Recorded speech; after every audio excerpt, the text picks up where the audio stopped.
Les agradecemos a todos los que se han conectado en el día de hoy. El Ateneo preparado para el día de hoy es pie diabético, abordaje en primer nivel de atención. Me acompaña, estamos en la Residencia de Medicina Familiar y Comunitaria del Hospital del Señor del Milagro en Salta Capital. Me acompaña la doctora María Rodríguez, yo soy la doctora Argañadas Micaela y hoy tenemos como invitado al doctor Cáceres, que es especialista en diabetología. Buenos días. La bibliografía que utilizamos para este Ateneo es sobre estándares de atención de diabetes, guía para la atención primaria de la Asociación Americana de Diabetes de este año, pautas para prevención y abordaje de pie diabético del año 2001 del Ministerio de Salud de la Nación, y un consenso de complicaciones vasculares, microvasculares, de la diabetes, de la Revista Venezolana de Endocrinología y Metabolismo. Bien. Los objetivos que nos planteamos para el Ateneo de hoy son repasar la definición de pie diabético y su fisiopatogenia, categorizar el riesgo de complicaciones diabéticas en el pie, conocer las herramientas para una adecuada evaluación clínica y el examen físico, y realizar un correcto abordaje en primer nivel de atención. Como para adentrarnos en el tema, definimos pie diabético como aquel que presenta infección, úlcera o destrucción de los tejidos del pie asociado a neuropatía y o enfermedad arterial periférica de miembros inferiores en personas con diabetes. Siguiente. Fisiopatológicamente hablando, el pie diabético se puede presentar por una disfunción neurológica que corresponde a un 40-60% de los casos, ya sea por una afectación sensitiva, que tiene que ver con la pérdida de la sensación superficial y o profunda, puede ser por una afectación motora caracterizada principalmente por la presencia de deformidades de uno o ambos pies, con aumentos de los sitios de presión plantar, o bien con lo que sería una afectación autonómica. Generalmente esta complicación es frecuente, sobre todo en aquellas personas, o pacientes diabéticos, mejor dicho, que usan calzados inadecuados, en un pie generalmente insensible, lo que aumenta el riesgo de aparición de ulceraciones debido a una exposición repetida a un trauma que en condiciones extremas puede presentar lo que sería el pie de Charcot. Respecto a todo lo que sería la enfermedad vascular, puede presentarse mediante dos tipos, macroangiopática, generalmente caracterizada por lo que es la arteriosclerosis de vasos de mediano calibre, generalmente lo que serían troncos tibio-peroneos o popliteos, y o también de pequeños vasos. Comúnmente también en pacientes diabéticos, o también lo que sería afectación microangiopática, caracterizada por lo que sería shunt arteriovenoso, con la consiguiente presentación de lo que sería un edema. Esto produce lo que sería una reducción de los nutrientes, un flujo sanguíneo capilar también disminuido, que puede evidenciarse también con la presencia de lo que sería ulceraciones. Inicialmente, todo lo que serían las úlceras por pie diabético no se encuentran infectadas, pero cuando existe un componente infeccioso y se encuentra presente, puede poner en riesgo lo que sería la extremidad, como así también la vida del paciente, o bien puede llevar a lo que sería la amputación, ya sea de una parte del pie, de todo el pie, inclusive de la pierna. Sí. Bien, la identificación de un pie diabético de riesgo. ¿Sí? Tenemos que saber historias clínicas de úlceras previas o amputaciones, diagnóstico de diabetes mellitus tipo 2 mayor a 10 años de evolución, mal control metabólico persistente en nuestro paciente, un sexo masculino, tabaquismo, una retinopatía diabética, una nefropatía diabética, una polineuropatía diabética, enfermedad arterial periférica presente, desconocimiento sobre la enfermedad y los cuidados que requiere, y las condiciones psicosociales en las que vive nuestro paciente, y sobre todo la dificultad al acceso del sistema de salud. Todos estos un paciente que presente algunos de estos, muchos de estos, puede evolucionar a lo que vendría a ser una complicación de su pie y generar un pie diabético a posterior. Después tenemos que tener en cuenta la valoración del riesgo. Como ya hablamos, lo que vendrían a ser los factores de riesgo para un pie diabético, tenemos que hablar también de la valoración del riesgo en el examen físico. Tenemos que ver la piel de nuestro paciente, el estado de la misma, el estado de las uñas. Puede haber presencia de onicomicosis, ¿sí? Y presencia de lo que ya dijo mi compañera, que es exposición a traumas reiterados y ulceraciones. Después, el estado del músculo esquelético de nuestros miembros inferiores del paciente, la movilidad que tiene de los mismos y las anormalidades estructurales. La neurología, tamizaje de la pérdida de la sensibilidad protectora, y esto podemos hacerlo a través de monofilamento o diapasón. La vasculatura de nuestro paciente, o sea, revisar, no solamente ver, inspeccionar, sino también tocar los pies, ¿sí? Valorar la temperatura de los pies y la presencia o ausencia de los pulsos. El calzado, también pedirle a nuestro paciente y preguntarle también cuáles son los calzados porque puede venir a la consulta con un calzado adecuado, pero también preguntar qué es lo que usa en la calza, si los pies están cubiertos, si usa zapatos descubiertos, a qué se expone frecuentemente, ¿sí? El tamaño y el tipo y la forma de los calzados, ver la superficie interna del calzado, las costuras que tiene alrededor, si tiene espacio ese pie para la movilidad o si está apretado, y el material con el que está constituido el mismo. Bien, después también tenemos que valorar el dolor en el pie diabético, ¿sí? Tenemos dos tipos de dolor, el dolor neuropático o el dolor isquémico en el paciente. El dolor neuropático es aquel que se presenta en reposo, es intenso, punzante, lancinante, el paciente lo puede referir como que siente que lo apuñalan, lo pinchan, hinca, sensación de dolor agudo, de gran intensidad. Está limitado sobre todo en las zonas de un punto concreto, o puede referirlo como quemante, que le queman la sábana o superficies con las que tiene contacto su piel. Predominio es nocturno, es en ambos pies, bilateral, es distal y es simétrico. Y cede o mejora ante la marcha o la puesta en caminata del paciente. El dolor isquémico, por el contrario, es un dolor que aumenta con el frío o con la marcha del paciente.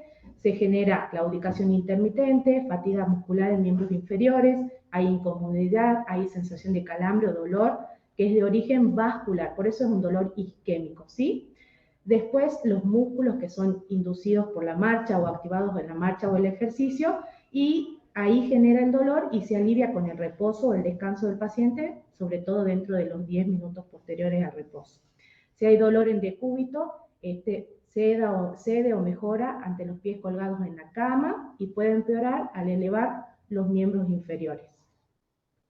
Bien, continuando un poco con lo que sería la valoración de riesgo que dijo mi compañera anteriormente, a la hora de hacer un examen físico siempre es importante realizar una exploración de bipedestación del paciente, evaluar todo lo que será la posición de miembros inferiores, si existen alteraciones rotacionales a nivel de los pies, la posición del pie, la presencia de lo que sería el arco longitudinal del pie, explorar también lo que sería la marcha con sus fases, el tipo de apoyo, la utilización de muletas o ortesis en caso de que las necesite, la exploración también de decúbito, que tiene que ver con la localización de puntos dolorosos, sensibilidad, deformaciones, alteraciones tróficas en piel y faneras también, que son muy importantes a la hora de valorar el riesgo de ese pie diabético, que bueno, ya lo va a desglosar mi compañera posteriormente. Luego también se tiene que hacer un hincapié en el examen de pulsos, tibial posterior y pedio de cada pie, como se muestra en la imagen superior derecha, la presencia de temperatura, como dijo mi compañera, presencia de soplos, relleno capilar enlentecido, si hay eritrocianosis o rubor a la dependencia, si la piel está fría, fina o brillante, también otras alteraciones tróficas, y bueno, ausencia de vello, lento crecimiento de uña, úlceras de pie diabéticos secundarias a una isquemia o bien la presencia de necrosis. Bien. En cuanto a la inspección de los factores predisponentes, tenemos que tener en cuenta factores que predisponen a este pie, a la formación de un pie diabético, que son osteoarticulares, deformidad de los pies, ¿sí? Y dentro de ellos vamos a tener deformidades o factores predisponentes flexibles, que son aquellos que se pueden corregir manualmente, o rígidos, que son aquellos que no se pueden corregir manualmente, ¿sí? Acá puse un gráfico en donde podemos observar al punto de apoyo. Lo que le puede pasar es que haya una hiperkeratosis en el metatarsiano, en este caso es el que se pone graficado. Después de esta hiperkeratosis puede producirse una hemorragia subcutánea, después una aparición de la úlcera con daño en el tejido, y luego esa úlcera profundizarse, infectarse y hasta generar osteomielitis. Por eso es muy importante reconocer estos factores predisponentes, sobre todo en los pacientes que tienen diabetes y que pueden llevar a una amputación, como ya lo había nombrado anteriormente mi colega. Dentro de las deformidades más comunes de los pies tenemos pie cabo, ya les voy a mostrar imágenes para que lo puedan visualizar. Pie plano, dedo en mazo, el juanetillo de sastre, el hallux valgus, que es el famoso juanete, el dedo en martillo, dedo en garra, dedo cruzado, varo congénito del quinto dedo, el hallux rigidus, el hallux varus y la onicocriptosis, que es la famosa uña encarnada. Aquí tenemos algunas imágenes. Pie cabo. ¿Qué es lo característico de este pie? Es en vista, digamos, de perfil o sagital, es la elevación del arco longitudinal. Muy importante, como ya lo dijo mi compañera, ver a este paciente sentado, parado y visualizar los pies de frente, posteriores y de perfil, para evidenciar todas aquellas lesiones que se pueden presentar. Pie plano, ¿sí? Como pueden ver aquí el arco estaría aplanado, no hay presencia del mismo, los dedos en mazo, como los pueden evidenciar en la figura 5, el juanetillo de sastre, ¿sí?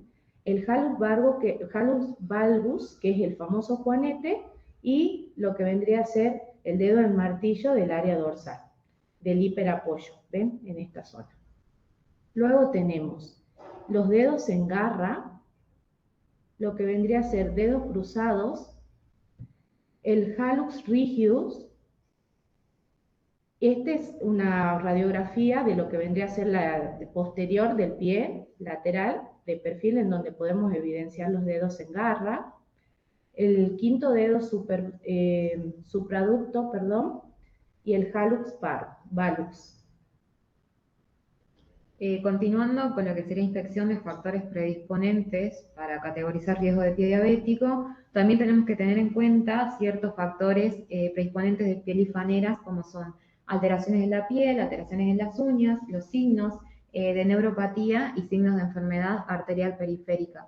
Bueno, aquí le trajimos unas imágenes que tienen que ver con la manifestación que pueden presentar estos pacientes. Se observa lo que sería necrosis del talón, la hiperkeratosis, que contienen grietas, fisuras, callos, hematomas, la micosis interdigital, la presencia de ampollas, onicodistrofias, palidez, que tiene mucho que ver con las enfermedades arteriales periféricas, y bien la presencia de cianosis. Todo esto nos permite también, dividir lo que serían ciertos signos en neuropatías motoras o bien signos de neuropatías autonómicas, que también nos va a servir para poder categorizar este paciente.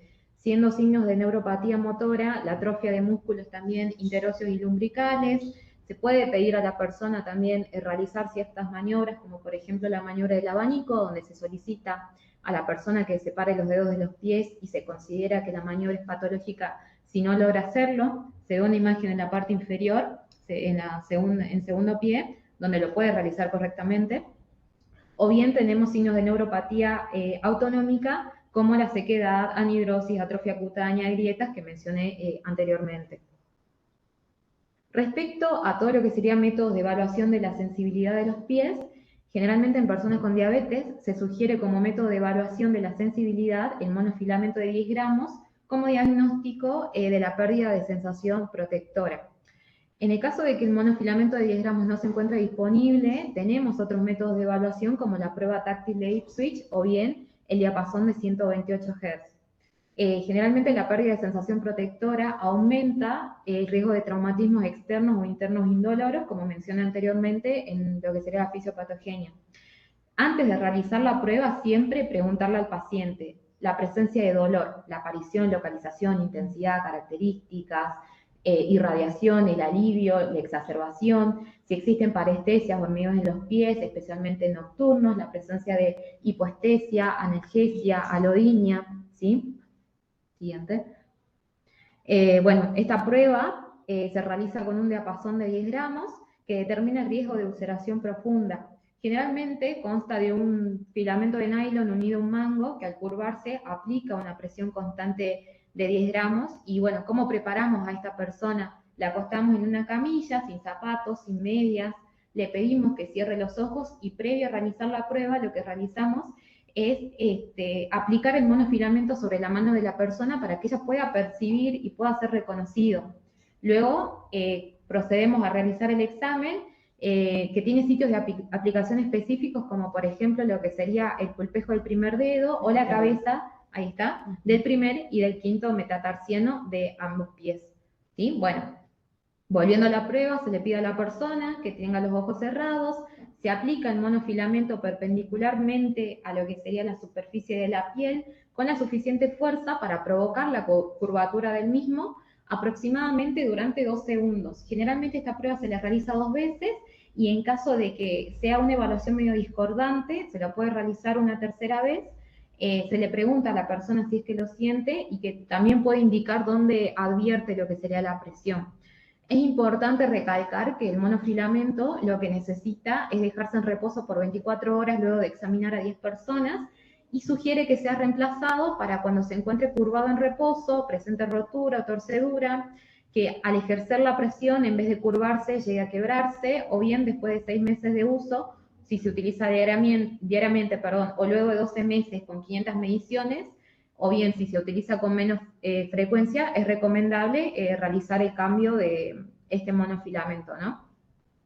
Tenemos los otros métodos de evaluación que yo nombré anteriormente, que tiene que ver con la prueba táctil de Ipswich, donde se le indica al paciente que cierre los ojos y que diga que sí cuando siente el tacto. Generalmente, bueno, el examinador toca suavemente con la yema de los dedos y de forma secuencial sin ejercer presión, y lo que sería la punta del primer, tercer y quinto dedo de ambos pies durante 1 o 2 segundos, y se sugiere que la pérdida de sensación protectora es probable cuando el tacto suave no se detecte en más de 2 o 3 oportunidades. Luego tenemos la percepción de vibración, que tiene que ver con el diapasón de 128 Hz, donde se aplica en la parte ósea del lado dorsal de la falange distal del primer dedo, que sería el hallux, y la prueba va a ser patológica si la persona no percibe la vibración en 2 de las 3 aplicaciones. Siempre es importante también percutir antes lo que sería el diapasón con la mano y colocarlo en la mano del paciente para que él también pueda percibir antes esa sensación. De esta forma, y con todas las herramientas que nombramos anteriormente, nos permite realizar una categorización de riesgo de pie diabético, siendo categoría 0 con un riesgo de úlcera muy bajo, aquellos que tienen una ausencia de la pérdida de sensación protectora y enfermedad arterial periférica, siendo de categoría 2 con un riesgo de úlcera bajo, que aquellos que tengan la pérdida de sensación protectora o bien enfermedad arterial periférica. La categoría 2 corresponde a un riesgo de úlcera moderado, que puede llegar a tener la pérdida de sensación protectora más la enfermedad arterial periférica, o bien uno de ambos más la deformidad del pie.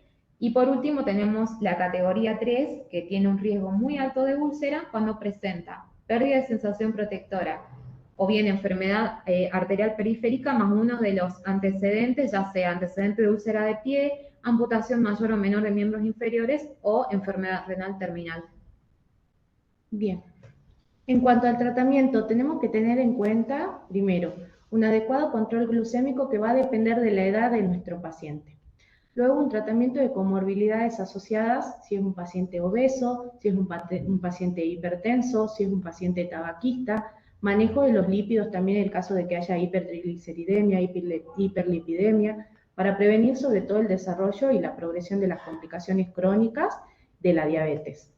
Alteración integral de los pies por un manejo multidisciplinario, diabetólogo, el nutricionista, médico clínico, médico de familia, también tener en cuenta podología, y luego el tratamiento sintomático en los casos de neuropatía dolorosa, que son en síntomas incipientes o leves, el ácido tiosídico 600 miligramos por día. En caso de dolor moderado a severo, se puede utilizar pregabalina, que se inicia con 25 a 75 miligramos por día, luego 150 miligramos, con incrementos progresivos, pudiendo alcanzar de 300 a 600 miligramos por día, divididas en 2 a 3 tomas diarias. Se puede utilizar también gabapentina, 300 miligramos por día, repartido en 3 tomas, también con incrementos progresivos, pudiendo alcanzar 600 a 900 miligramos por día, repartidos en 3 tomas.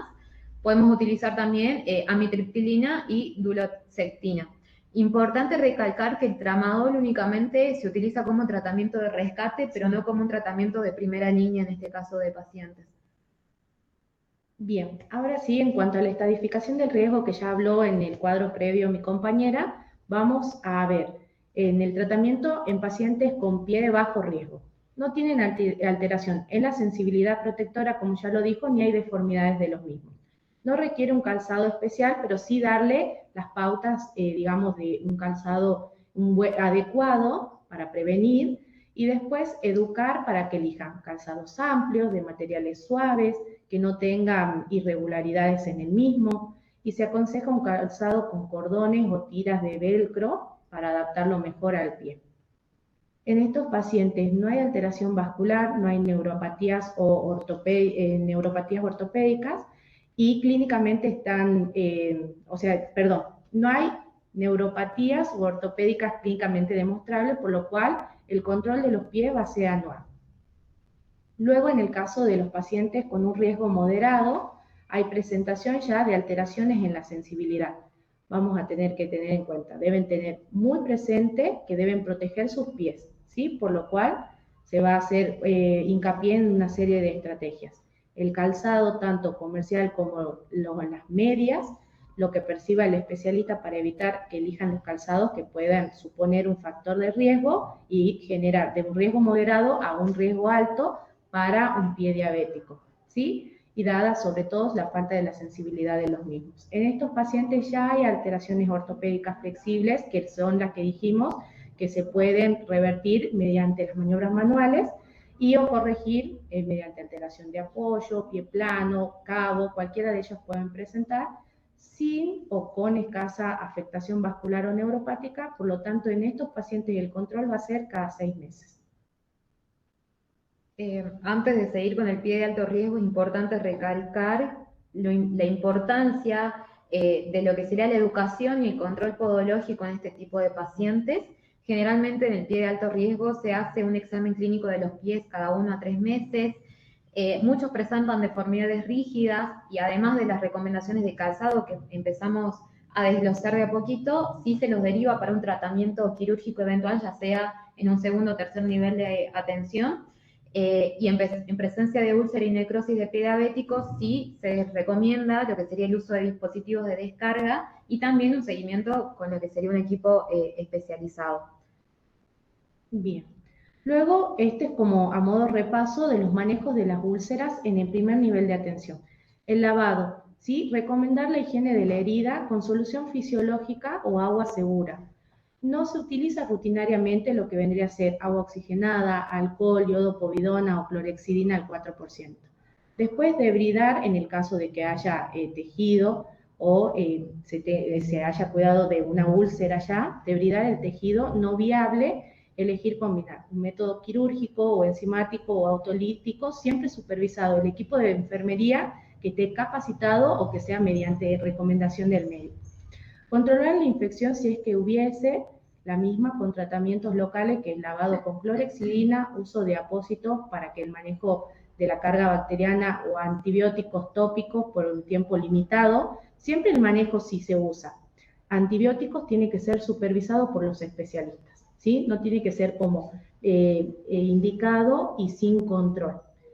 Y luego tenemos, en el caso de lograr la humedad adecuada, como dijimos, en los pies diabéticos puede haber alteración de los mismos, anhidrosis, entonces tenemos que hacer control del exudado, uso de apósitos absorbentes en presencia de aumento del exudado, como el alginato de calcio, hidrofibra en los apósitos hidrocelulares, si es que se dispone de los mismos, y después si el lecho está desecado, perdón, no me salía la palabra, aportar humedad, por ejemplo con hidrogeles, hidrocoloides, las vaselinas sólidas, y se destaca la importancia de mantener una cura húmeda. Cuidar los bordes del pie con un cuidado, lo que vendría a ser evitar maceración, utilizado de pasta de agua o pasta Lázar, y el desecado, que es con utilización de vaselina sólida. Cubrir la herida con gasas y vendas, y descargar la lesión, como ya dijo mi compañera, En el caso de que el paciente no pueda disponer de una plantilla adecuada con la medida del pie, también se puede utilizar o fabricar las mismas con goma eva, siempre dejando el sitio de descarga descubierto como para que el paciente pueda cuidar también su pie de una manera accesible para el mismo. Bueno, a modo de cierre, recalcar mucho las medidas preventivas y los cuidados de los pies en estos pacientes diabéticos. Es importante transmitirles la información necesaria y clara para que puedan adquirir estos pacientes habilidades de automanejo. Tiene que ver mucho con lo que será la inspección de los pies, pedirle al paciente que se observe diariamente todo lo que sería dorso, la planta y espacios interdigitales, en búsqueda de lesión, en cambios de piel, en cambios de la arquitectura del pie, presencias de quemaduras, ulceración. En caso de que no pueda realizarlo, contar con la ayuda de una persona también para poder hacerlo. Respecto a lo que sería la higiene de los pies, importante el lavado diario con agua tibia y jabón, no agua muy caliente, preferentemente a una temperatura, agua tibia, menos de 37 grados. Es importante recalcarle que limite el tiempo también del lavado de higiene para evitar lo que sería la maceración de la piel, y un secado cuidadoso del espacio interdigital con lo que sería una toalla. Con respecto a todo lo que sería el cuidado de la piel y uñas, importante la hidratación de esa piel, cortar la uña en línea recta, en caso de que no pueda realizarlo, también importante buscar un profesional entrenado para que pueda realizar esta actividad. Y con respecto a lo que serían las medias y zapatos, las medias se tienen que usar siempre, preferentemente de algodón, tienen que ser medias claras, sin costuras. En caso de que tengan costuras, preferentemente usarla del lado del revés. Y bueno, siempre revisar el calzado periódicamente antes de colocárselo en búsqueda de algún objeto extraño que pueda llegar a lesionar ese pie. Tiene que ser un calzado adecuado, ancho, profundo. Siguiente.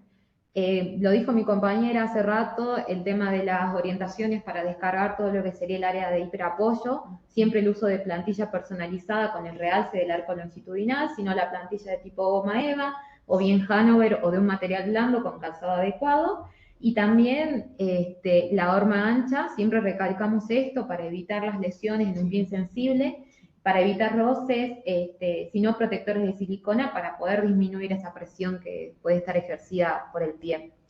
Decirle al paciente también que es importante adecuar el zapato al pie y no el pie al zapato, ¿sí? El zapato ideal para estos pacientes tiene que tener una longitud de 1 o 2 centímetros más largo que el pie, una profundidad que nos permita acomodar y mover los dedos del pie de manera libremente, un ancho de todos los ejes del pie, de todas las partes, preferentemente una altura de la caña por encima de los tobillos, una suela de goma que tiene mayor resistencia al deslizamiento, con un talón bien ajustado y cerrado y un taco no más de 2 centímetros, preferentemente con materiales de cuero o combinación de materiales, y con una puntera y capellada flexible para evitar el roce y también para que se pueda adaptar a lo que sería la forma de los dedos. Bien, muy importante también a la hora de la consulta, si mi paciente viene solo, siempre pedir que venga acompañado de un familiar, porque tengo que capacitar a mi paciente y al que esté con él en el domicilio. Porque recordemos que esta progresión va a ser desde bajo, moderado a alto, y los pacientes que tengan alto riesgo o que ya tengan un pie diabético van a perder sensibilidad. Por lo tanto, cuando se bañe o ponga los pies en remojo, que haya alguien que supervise todas estas acciones para que vea que la temperatura esté correcta, adecuada, que los pies también lo ayude a revisarlos, ¿sí? O sea, capacitar a ambos miembros de la familia, tanto a mi paciente como a los cuidadores. Y después, a forma de cierre, tenemos los ejercicios que podemos recomendar nosotros en primer nivel a nuestro paciente con pie diabético o que no ha llegado al mismo, que son prensión con objetos, ¿sí?, de los dedos del pie, que presione. Después, elevar el arco interno, flexionar también los dedos, con los pies en aducción, o sea, con la apertura de los pies, flexionar la punta de los dedos, con los pies en paralelo, flexionar las rodillas y separarlas, hacer flexión dorsal y plantar de máxima de los pies con flexión digital máxima, ya vamos a mostrar un poco los ejercicios, y después esto lo tiene que hacer acostado o con las rodillas extendidas, o sea, flexión dorsal, máxima plantar de los pies y con flexión digital máxima. Luego tenemos realizar movimientos en aducción o abducción, o sea, aducción y abducción de los dedos, mantenerse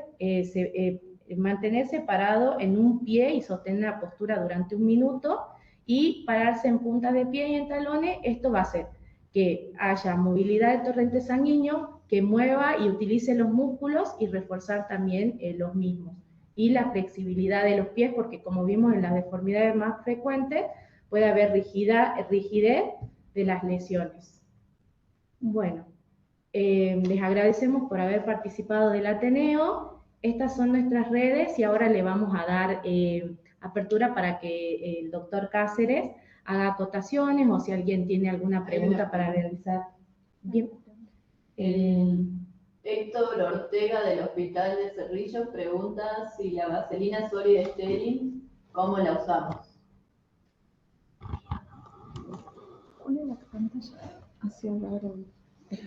Hola, buen día. Gracias por participar en el Ateneo. La vaselina se la puede utilizar como medio de hidratación, que es básicamente lo que nosotros buscamos en los pacientes que tienen, sobre todo la neuropatía diabética. Porque esa neuropatía diabética, ¿qué es lo que hace? Que se descascare, que se seque el pie. Y yo siempre digo, la piel sana es la mejor barrera y la primera barrera que tenemos para evitar este tipo de infección. Y forma parte de controlar y cubrir esa barrera la hidratación de la piel. Aquellos pacientes que tienen muchos años de diabetes, ya por eso es interesante la anamnesis, preguntar cuántos años lleva de diagnóstico de diabetes, porque eso nos dice más o menos qué posibilidades de complicaciones podemos llegar a tener en estos pacientes. Y una de esas complicaciones justamente es a nivel de tejidos, que se encuentra seca la piel, por lo tanto, la vaselina, vaselina sólida, semisólida, siempre es buena para hidratación. Siempre se hidrata 1 vez al día, 2 veces al día, sobre todo cuando se vaya a acostar el paciente en la noche para poder mantener hidratado la piel. Pero sea la forma en que sea semisólida o semisólida, que es la que yo habitualmente aconsejo, se la puede colocar 2 veces al día, preferentemente a la noche. Tengo una pregunta, doctor. Cuando un paciente viene con un pie diabético infectado, cuando yo delimito hacer un tratamiento tópico o un tratamiento sistémico, ¿y qué medicaciones tópicas le podría administrar? Mira, si vos tienes un paciente con un pie diabético, tienes que valorar ese pie y qué categoría de riesgo tiene ese pie. Porque ahí vos vas a encontrar que están en la escala de Wagner, ¿sí? Que es la que te permite ver qué tipo de tratamiento le van a hacer. Si es un tratamiento médico y necesita antibiótico, yo siempre recomiendo la posibilidad de tomar muestras para rescatar el germen, porque habitualmente son pacientes que, digamos, polimicrobianos, ¿sí? Entonces, si vos necesitas hacer un tratamiento médico con antibiótico, tópico significa piel teóricamente que está sana, o sea, es una erisipela, una celulitis, que todavía no haya lesión o no haya úlcera, ¿sí? En ese caso, vos le haces tratamiento, más que tópico, tratamiento oral, si estamos hablando de un pie diabético infectado, ¿sí? Porque si está infectado, se supone o sospechamos que hay gérmenes, bacterias, hongos, que también habitualmente. Entonces, tienes que categorizar ese pie primero, ¿sí? Y de acuerdo a eso, vos le haces el tratamiento.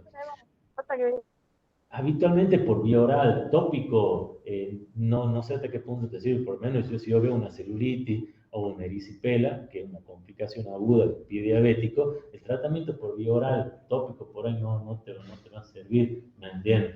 A menos que tengas un eczema complicado, que hay dosis bajita de corticoides que no le hacen mal al paciente a nivel tópico, estamos hablando, no hay problema. Pero eso va acompañado habitualmente con tratamiento antibiótico por vía oral. Entonces, que eso primero, categorizar. Porque si vos tienes un úlcera infectada, estamos hablando de un úlcera infectada, lo ideal es tomar la muestra y empezar a, salvo que necesite debridamiento, por eso se categoriza el pie. Porque por ahí necesitas debridar, lo primero es tomar muestra y después debridar y hacer antibiótico, ¿sí? Pero si no, bueno, toma la muestra y empieza siempre medicación por vía oral.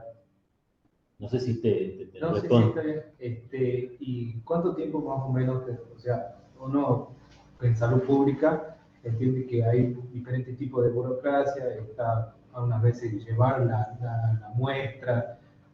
¿O se la puede pedir dentro de lo que es primer nivel? ¿Quién la puede tomar? Sí, claro. Vos mismo se podrías tomar la muestra. Hay técnicas, obviamente. La toma con la toronda no sirve, o sea, porque eso es polimicrobiano. La idea es inyectar solución fisiológica y aspirar eso, ¿me entiendes? Para que se pueda tomar una buena muestra. Porque lo otro es polimicrobiano, podemos equivocarnos en el germen que está, y estamos dando antibióticos a una contaminación en realidad y no al germen que provoca. Pero, a ver, yo siempre digo, tomemos nosotros la muestra. Si se da el sentido y el lugar, lo podemos tomar nosotros tranquilamente la muestra. Si tenemos agujas, hay, jeringa, hay, solución fisiológica hay. Obviamente hay que consultar el método de transporte de la muestra, pero si nosotros la podemos tomar, mejor, porque nosotros lo estamos haciendo y sabemos qué piel le estamos tomando. Bien, y por último, Doc, con respecto a los cuidados que muchas veces quizás ya hablaron algo de profesionales, existe la labor del podólogo. Sí. Está bueno tratar de articular con un podólogo para ciertos tipos de manejos. ¿Hay dentro de salud pública algún lugar a donde puedan recurrir los pacientes a podología, si es en el Hospital San Bernardo, si es en el Hospital Doña En forma gratuita y no hay. O sea, digamos, claro, a nivel centro de salud, hasta donde yo conozco, no. Entonces, dentro de los centros grandes como el Hospital Doña Claro, sí hay, obviamente. Bueno, el Hospital Doña ya tiene su historia, todo lo endocrinológico y metabólico que hay. Entonces, tiene un equipo muy bueno para hacer todas esas consultas. Y el podólogo es digamos, un actor principal en el equipo del paciente con diabetes. Yo no puedo pensar en un buen control si no cuento con un podólogo, ¿me entiendes? Que para mí es fundamental. Entonces, sería bueno que haya podólogos que hagan, bueno, de todo, pero se especializan en pie diabético, porque no es cualquier cosa un pie diabético. De hecho, el pie diabético es la primera causa de amputación no traumática, ¿me entiendes? Entonces, con todo lo que lleva, ¿sí? Entonces, sería espectacular si hubiera un equipo podológico fuera de lo que es el Hospital Doña Tía. Genial. Y ahí hablaron del tema también de las plantillas. La plantilla,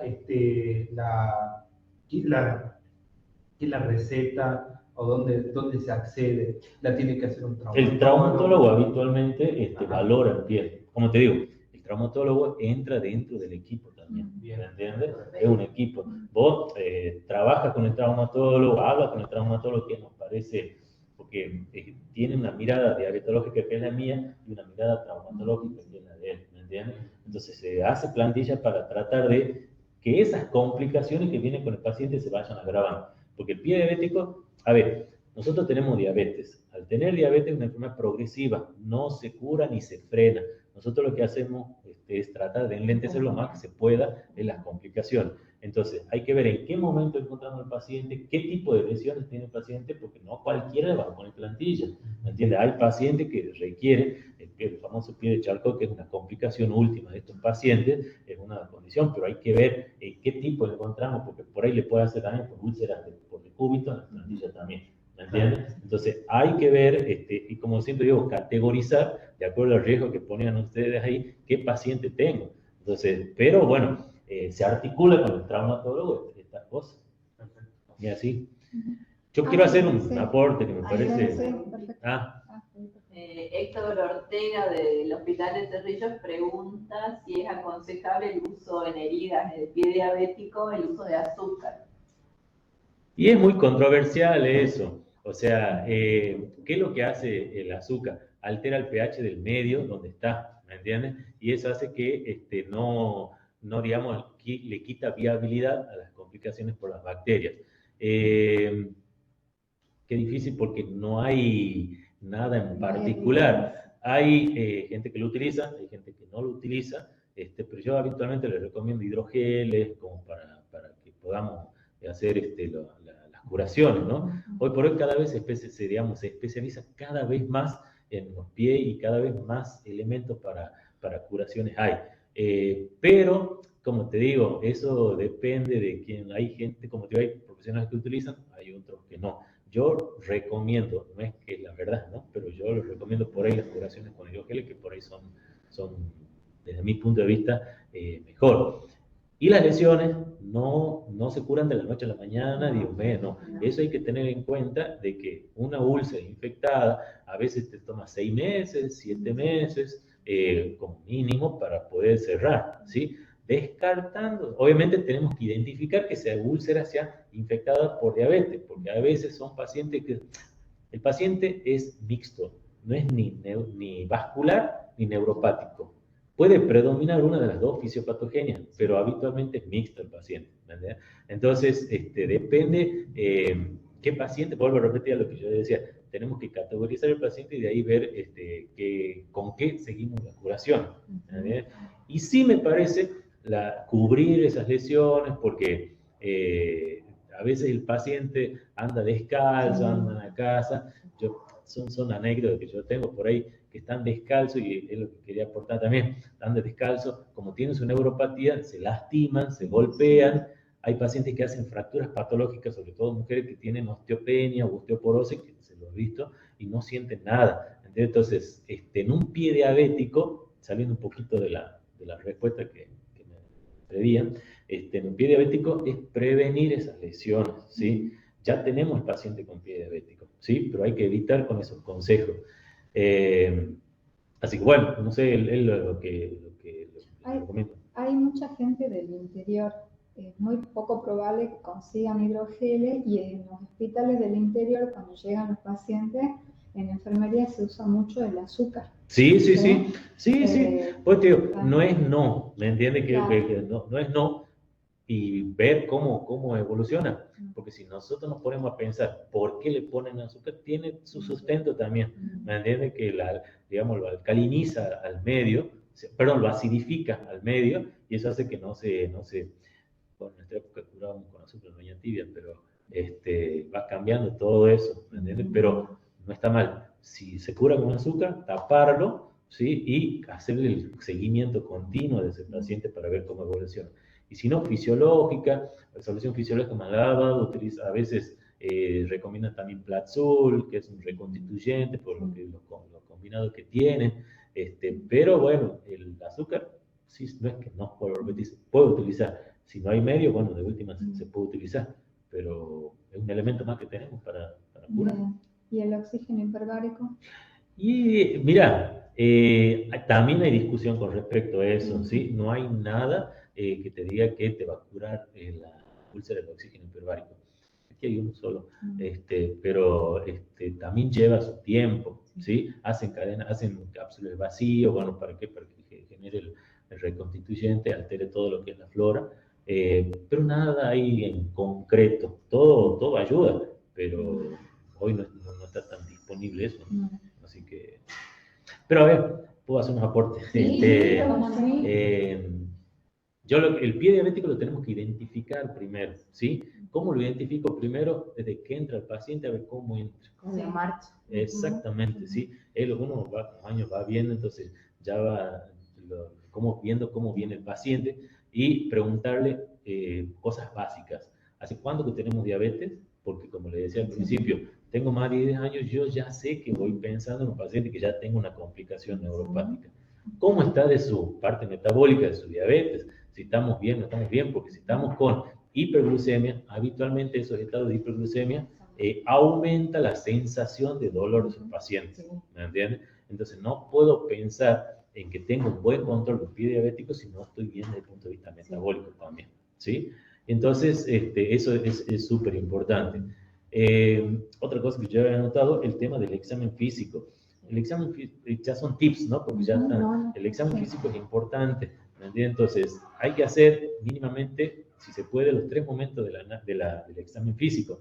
Es inspección, palpación y eventualmente ocultación si tengo los elementos para hacerlo, ¿sí? Eso no se puede escapar. O sea, veo desde el pie cómo estamos, porque eso nos va diciendo cómo si te encuentro yo un pie un pie diabético, en realidad, porque yo le decía que es mixto vascular, o ante qué pie estoy, ¿entiendes? Por eso es importante que es tomarse el tiempo, que se saquen el calzadito, que vean cómo está, porque muchas veces el paciente no te va a decir, a menos, y nosotros podemos no buscar, a menos que el paciente me diga, tengo dolor de pie. Sí. Porque a veces si no me dicen, vemos la glucemia y no, o por lo menos nosotros no tenemos que ser glucemiólogos, tenemos que ver todo el paciente porque el paciente es clínico puro. Entonces, los momentos de eso del examen físico es súper importante y eso hablan porque el paciente que se amputa le altera la calidad de vida del paciente y de toda la familia en general. Ponerle que no se amputa, se interna, y más los días de tratamiento antibiótico, los días de internación, entonces todas esas cosas repercuten en lo social si nosotros no hacemos esas cositas, ¿entiendes? Es importante. Dentro del examen físico, tomen los pulsos, el pedio, el tibial posterior, el popliteo, que es muy importante, ¿sí? Y ver infección, ver, bueno, como decía, el tegumento, si tengo pelo, si no tengo pelito, porque si no tengo pelo ya me estoy orientando a lo que es vascular, y veamos si hay hiperkeratosis, si hay lesiones agregadas, porque todo eso nos va diciendo y categorizando al paciente, como decía, medio, bajo, medio, hay alto riesgo, ¿sí? El reflejo aquiliano, el reflejo aquiliano, hay que tomarlo porque es el primer reflejo que desaparece cuando estamos con neuropatía diabética. Entonces, y es fácil, vos pones apoyo la rodilla en una silla y le percute el tendón, y si no hay reflejo, es un elemento más que me hace pensar que estoy con un paciente con pie neuropático, ¿sí? Y como decía vos, realmente el monofilamento es importante, ¿sí? Y la técnica que lo has dicho bien. Primero avisarle al paciente, mira, te voy a hacer esto en la mano, ¿me entiendes? Y vos decirme si siente. Y después recién nos traspolamos al pie, ¿sí? Porque por ahí el paciente no se va a dar, y esas pequeñas cositas hacen que el paciente esté alerta, y al estar alerta, si no siente sobre algo que te voy a hacer esto, vos decirme si lo siente o no lo siente, si no lo siente, con más razón todavía estamos en el paciente con pie diabético.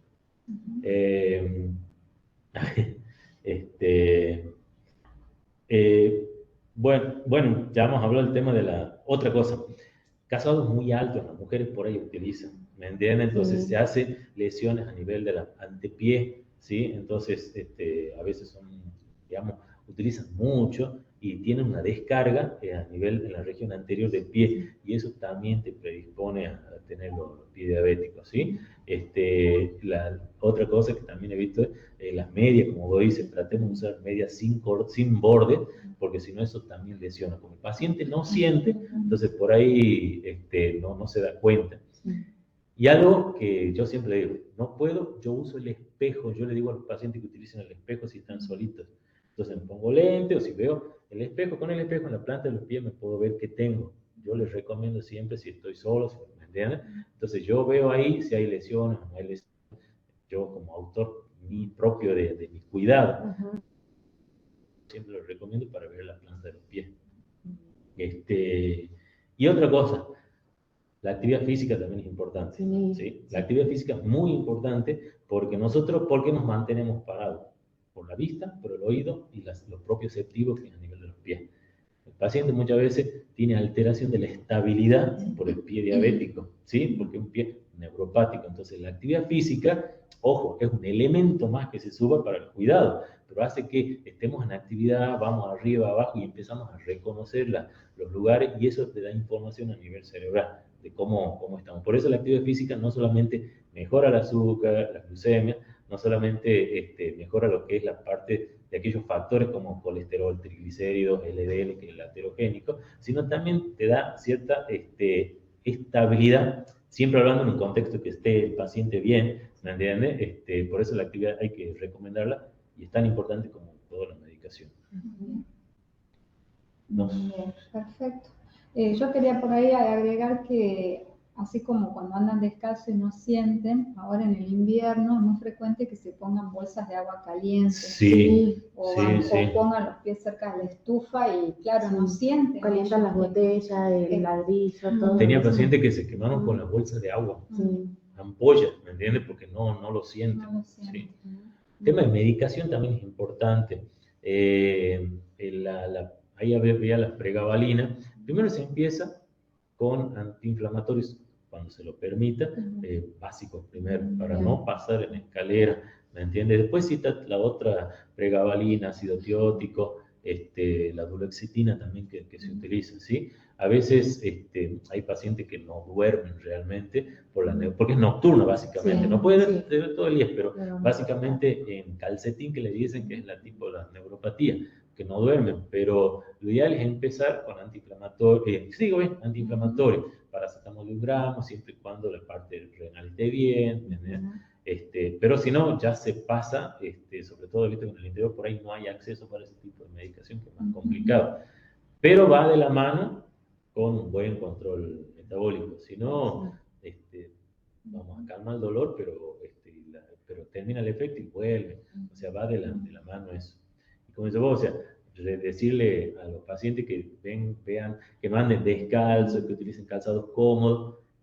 Eso también parece muy importante, 1 o 2 centímetros, un poquito más, porque el roce del paciente, digamos, calzado ajustado, le comprime la microvasculatura, te roza, y si tiene un callo, peor todavía. ¿Entendés? Entonces siempre yo le recomiendo un numerito más que tenga al calzado ese. Bueno, ¿más preguntas? ¿Alguna pregunta? No. ¿Acá? ¿No? Bueno, muy bien.